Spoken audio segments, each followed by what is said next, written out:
Hello friends, आप लोगों को पिछले वीडियो में मैंने सेल के विषय में बताया था, जिसमें सेल की जो है ये सीलिया और फ्लेजिला के विषय में, या कोशिका द्रव्य और आपका केंद्रिक द्रव्य, जिसमें आप लोग को कोशिका द्रव्य और केंद्रक द्रव्य के विषय में बताया था, जिसमें आप लोग कोशिका द्रव्य और केंद्रिका द्रव्य में आप लोग समझ सकते हैं। जैसे कोई अंडा हो, अंडे में हम लोग देखते हैं कि इसमें कुछ सफेद पोर्शन होते हैं, कुछ रंगीन पोर्शन मतलब पीला पोर्शन होते हैं। तो जो पीला वाला पोर्शन है वो केंद्रक वाला पोर्शन है, और जो जीव द्रव्य जिसको हम लोग कहते हैं वो जो है उस सफेद जो पोर्शन होता है वो जीव द्रव्य होता है। जहाँ जो आप लोगों को पिछले वीडियो में ये सब बताया जा चुका है। आज हम लोग इससे सेल का हम लोग सेकेंड पार्ट समझेंगे। सेल का सेकेंड पार्ट में हम लोग जो है इस सीलिया और फ्लेजिला के विषय में समझेंगे। अब सीलिया फ्लेजिला जो होता है, इसमें इस फ्लेजिला और सीलिया जो इसको होता क्या है कि इस कोशिका के बाहर का ये हेयर के समान इनमें स्ट्रक्चर होता है। हेयर बाल जैसा, ये बाल जैसे जो है ये स्ट्रक्चर होता है। अब ये हेयर जो स्ट्रक्चर होता है, इसी के द्वारा ये सीलिया फ्लेजिला जो है इसी के द्वारा जो है बाहर स्थापित होते हैं, और इसी के द्वारा ये मूवमेंट भी करते हैं, और इसी के द्वारा किसी चीज को इनको खाना होता है। इस सीलिया के द्वारा, मतलब इस जो हेयर है, इसमें जो हम लोग के रोमा एक तरह से बात कर सकते हैं। जैसे हम लोग का रोमा होता है ना, बाल, और त्वचा होता है, स्किन भी होता है। स्किन में जो कभी कभी वो देखा जाता है किसी लड़की को जो सुखंडी रोग हो जाता है, तो आप लोग देखे होंगे कि सुखंडी रोग में क्या करते हैं, किसी अंडे को त्वचा पे, मतलब त्वचा पर जो है जैसे नंगा त्वचा कर देते थे लोग, मतलब छोटे बच्चों को, और अंडे के ऊपर ही बैठा देते थे। अंडा क्या होता था, धीरे धीरे स्किन के द्वारा जो है सोख लिया जाता था। द सेम इसमें इस सीलिया फ्लेजिला में भी सेम इसमें करता है, और हेयर जो है उसको सोख लेता है और उसको लेता है फिर, और इसी के द्वारा ये मूवमेंट भी करता रहता है, गति भी करता रहता है, एक जगह से जाने का काम इसी के द्वारा जो है करता रहता है। लवक, जिसको इंग्लिश में लोग प्लास्टिड कहते हैं, प्लास्टिड तीन होते हैं, जिसको हिंदी में जो है हरित लवक, अवर्णित लवक और वर्णित लवक कहा जाता है, और इंग्लिश में आपका क्लोरोप्लास्ट, ल्यूकोप्लास्ट और क्रोमोप्लास्ट। अब ये तीनों के विषय में हम समझेंगे, तीनों का वर्क क्या होता है। अब ये वर्क इसमें करेंगे क्या, किसमें, क्लोरोप्लास्ट, जिसको हरित लवक हम कह रहे हैं। ये पौधों को जो है पत्ती में पाया जाता है और तने में पाया जाता है, जिसके वजह से इस हरित लवक मतलब क्लोरोप्लास्ट के वजह से ही पौधे क्या होते हैं, हरे होते हैं, या हम आपके जो है पौधों में जो है हरियाली बनी रहती है, जिसमें पत्ती और तने में ये भोजन इकट्ठा करने का मतलब बनाने का काम ये क्लोरोप्लास्ट ही करते हैं, भोजन बनाने का काम करते हैं। फिर जब भोजन बन जाता है तो उसके बाद दूसरा स्टेप आता है, जिसको हम लोग ल्यूकोप्लास्ट कहते हैं। इसको हिंदी में हम लोग अवर्णित लवक कहते हैं। इसमें ये भोजन जब बन जाता है तो ये ल्यूकोप्लास्ट जड़ और मूल में इस भोजन को इकट्ठा करने का, संग्रह करने का वो कार्य करता है, मतलब उसको इकट्ठा करता है। भोजन बन गया क्लोरोप्लास्ट के द्वारा, और क्लोरोप्लास्ट जब बना लेता है तो ल्यूकोप्लास्ट के द्वारा उसको इकट्ठा कर लिया जाता है, कर लिया जाता है। जैसे हम लोग देखते हैं कि जैसे मूली है, अब मूली जो है ऊपर हरा पोर्शन, ऊपर का हरा पोर्शन मतलब पतई हो गया, पतई जो है प्रकाश संश्लेषण किया, और मूली के नीचे वाला पोर्शन मतलब जड़ के रूप में हम आपको जो है मूली गाजर के रूप में जो है संग्रह वाला पोर्शन लोग खा लेते हैं। ये संग्रह करने का काम ल्यूकोप्लास्ट ही करता है। ये जो जड़ में ही पाया जाता है, मतलब जहाँ प्रकाश नहीं होता है वहीं भी ये ल्यूकोप्लास्ट पाए जाते हैं। फिर दूसरा है क्रोमोप्लास्ट, जिसको हम लोग वर्णित लवक कहते हैं। ये क्रोमोप्लास्ट कहाँ होता है, तो क्रोमोप्लास्ट पौधों के जो ऊपरी वाले पोर्शन में पाए जाते हैं, रंगीन पोर्शन में पाए जाते हैं, जिसकी वजह से ये कहा जाता है कि क्रोमोप्लास्ट करता क्या है कि पौधों को ये रंग देने का काम ये करता है। अब रंग इसी के द्वारा रंगों को, जैसे किसी पौधे को हम देखते हैं कि पत्तियां जो है रंग बिरंगी होती है, किसी के फल भी जो है रंग बिरंगे होते हैं, और फूल भी रंग बिरंगे होते हैं। फूलों के जो है कलर अलग अलग टाइप के होते हैं, जिसकी वजह से कारण कौन है, क्रोमोप्लास्ट की वजह से ही पौधों में ये जो है दिखाई देते हैं। अब जो है जिसमें कुछ आप लोग पोर्शन बताते हैं, जैसे गाजर। अब गाजर जो है क्यों ऐसा होता है, रंग मतलब थोड़ा ये कलर लिए आता है, तो कुरोटी की वजह से जो है गाजरों में जो है कलर आता है। चुकंदर, ये जो है बीटानोन के कारण जो है इसमें कलर आते हैं। टमाटर, लाइकोपेन के कारण जो है इसमें कलर आते हैं। फिर फलों का पीला रंग, मतलब फल जब पकने लगते हैं तो पीले कलर के होने लगते हैं, तो इनमें जेंथोफिल के कारण जो इनमें कलर आता है। इस तरह जो है 13वां स्टेप इस सेल का होता है। अब अगला देखते हैं गुणसूत्र, जिसको इंग्लिश में क्रोमोसोम्स भी कहते हैं। अब ये क्रोमोसोम्स में क्या क्या होते हैं, तो देखें लिखे हैं कि केंद्रक में ये उपस्थित होते हैं। ये मतलब इनमें केंद्रक भी उपस्थित होते हैं, किस गुणसूत्र में है, क्रोमोसोम्स में है। इसमें डीएनए, आरएनए और जीन भी पाए जाते हैं। अब डीएनए, आरएनए मतलब डी ऑक्सी राइबो न्यूक्लिक अम्ल और राइबो न्यूक्लिक अम्ल होता है। और जीन जो है आनुवंशिक गुणों को, मतलब हम लोग का जो शक्ल सूरत है, तो शक्ल सूरत लेकर हमारा जो है अगला पीढ़ी जो जन्म ले, वो जीन ही आनुवंशिक रूप में कार्य करता है। फिर इसमें मानव जो है 46 गुणसूत्र होते हैं, जिसमें मैंने लिखा है 23 जोड़े। मतलब मेल में देख रहे हैं कि 44 प्लस एक्स वाई, फिर फीमेल में भी 44 प्लस एक्स एक्स। इसका मतलब ये होगा जो 44 जो होता है, मेल और फीमेल में ज़्यादा डिफरेंस नहीं होता है।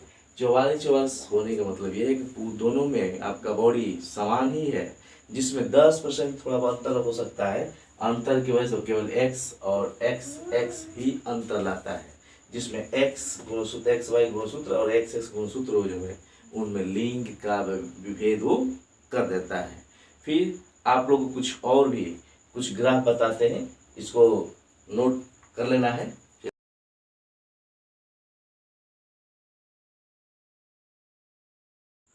सेल, अब जो है कुछ और भी सेल के विषय में आप लोगों को जानकारी देता हूँ, जिसमें आप लोगों का जो है ये सेल का जो कुछ मैंने एक तुलनात्मक एक ग्राफ में बनाया है, जिसमें एनिमल सेल है।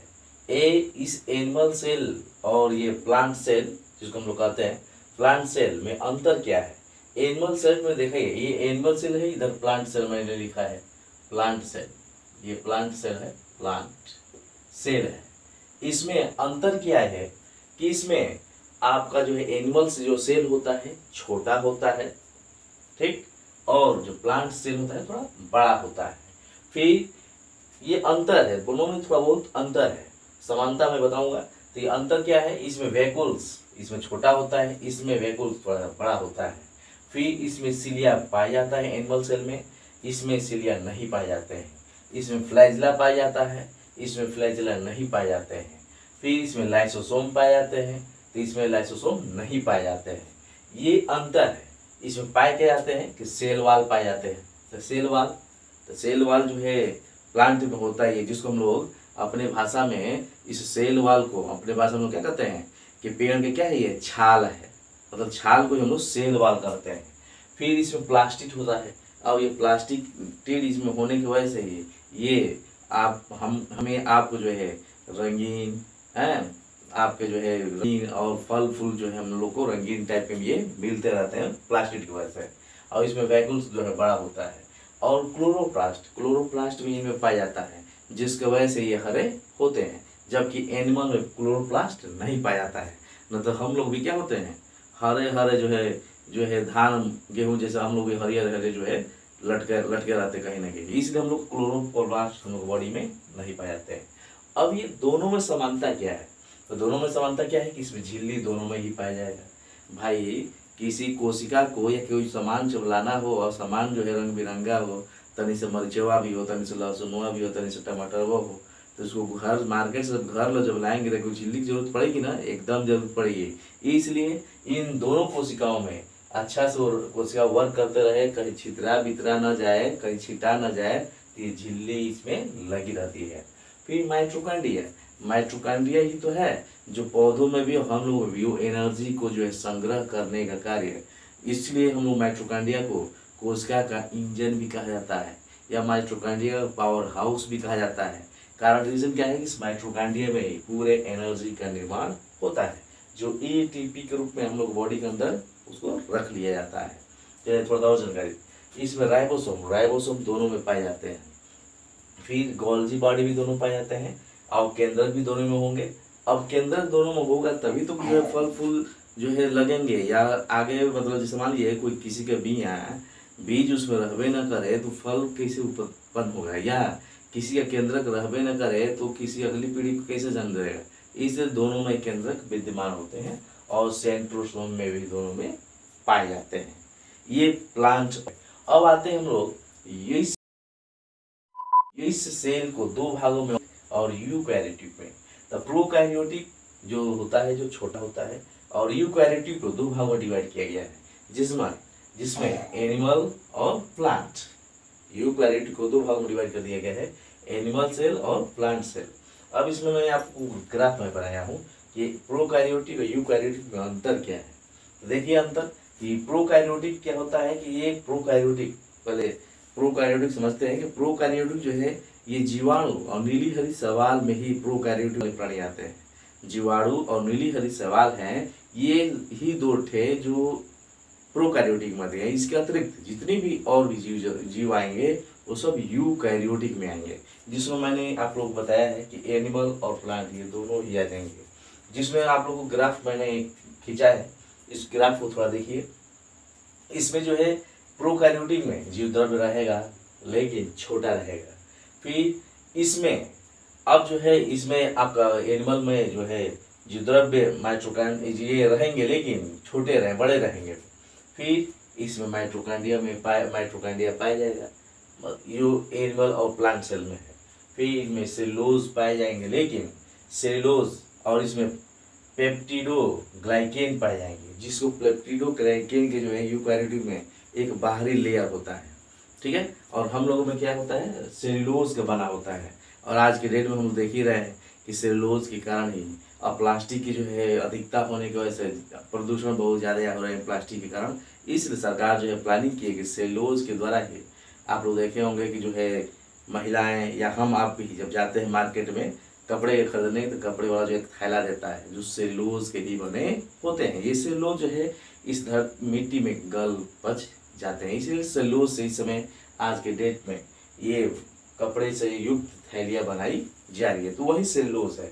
तो सेलुलोज, इसमें सेलुलोज की भित्ति बनी होती है, जबकि पेप्टिडोग्लाइकेन की इसमें भित्ति पाई जाती है। इसमें राइबोसोम 70S होते हैं, इसमें राइबोसोम 80S होते हैं। इस तरह जो है ये माइटोकॉन्ड्रिया, और दोनों में होते क्या है, दोनों में जो है डीएनए पाया जाएगा, डीएनए रहेगा ही, दोनों में जीव द्रव्य रहेगा, जीव द्रव्य से काम चला ही नहीं सकता है। दोनों में फिर प्रकाश संश्लेषण में भी लिखा, तो दोनों प्रकाश संश्लेषण अभी कोई बोला हूँ कि प्रोकैरियोटिक में भी आपके नीली हरी शैवाल और जीवाणु होते हैं जो प्रोकैरियोटिक में आते हैं। इसके अतिरिक्त जितने भी आएंगे सब आपके एनिमल और प्लांट में आ जाएंगे। तो प्रकाश संश्लेषण देख रहे हैं, इसमें प्लांट है, प्रकाश संश्लेषण हो गए हैं। फिर इसमें झिल्ली दोनों में पाई जाएंगी और भित्ति भी दोनों में पाई जाएगी, और दोनों में राइबोसोम भी पाए जाएंगे, जिसमें एनिमल में जो है 80S का राइबोसोम होते हैं और प्रोकैरियोटिक में जो है 70S के जो है राइबोसोम पाए जाते हैं। ये कुछ आप लोग इस वीडियो के माध्यम से आप लोगों को जो कुछ सेल के विषय में पार्ट 2 में बताया हूँ, पार्ट 3 में और भी इस सेल के विषय में और विस्तृत ज्ञान प्राप्त करेंगे।